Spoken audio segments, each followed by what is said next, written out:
The purpose for me speaking to you today is to advise that our evacuations from the Minhad base have now been completed. The last flight to Australia landed in Darwin last night.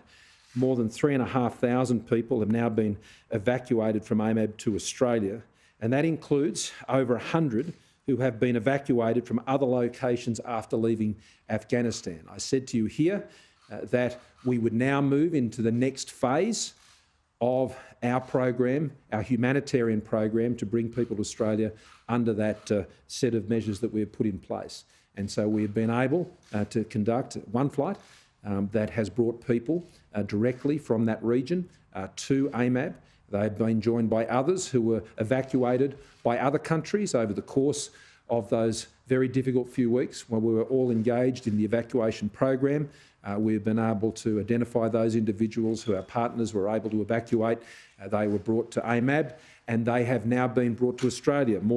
Around about 3,500 of the over 4,100 people who have evacuated, and now those additional who have been brought to Australia. Of those 3,500, some 2,500 women and children in one of the most desperate and dangerous parts in the world.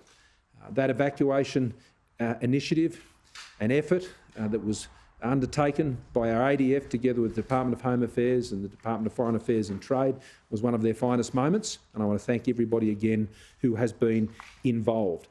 Some 32 flights from Kabul over that period. Now, we are continuing to work with our coalition partners now on the next phase of that program.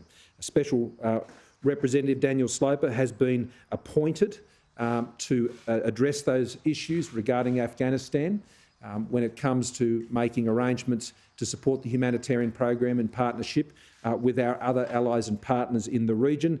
And Chargé Richard Rogers, who's based in Doha, is our chargé to Afghanistan, and they are working closely. The 250 ADF personnel who were tasked to AMAB, and then so many of whom actually were there on the tarmac at HQ in Kabul. They have been progressively returning to Australia, and the bulk of them will arrive back in Australia over the next few days, and the arrangements have been put in place to ensure they can go through their quarantine. I note also today that I would normally be joined by certainly the Foreign Minister and the Defence Minister, but they now have embarked on a series of international engagements. They are in Jakarta today for their 2+2 with their Indonesian counterparts, Indonesia being such an important part of ASEAN and which is at the centre of our Indo-Pacific vision. They'll be in New Delhi on the 11th of September for 2+2s there with their counterparts, Seoul on the 13th of September, and then of course in Washington for OSMIN on the 16th of September. We are expecting for the next face-to-face meeting of the Quad to be held in Washington later this month, and we're still awaiting final details of that, and I'll look forward to be in Washington and to be part of those discussions with my counterparts from India, Japan and the United States.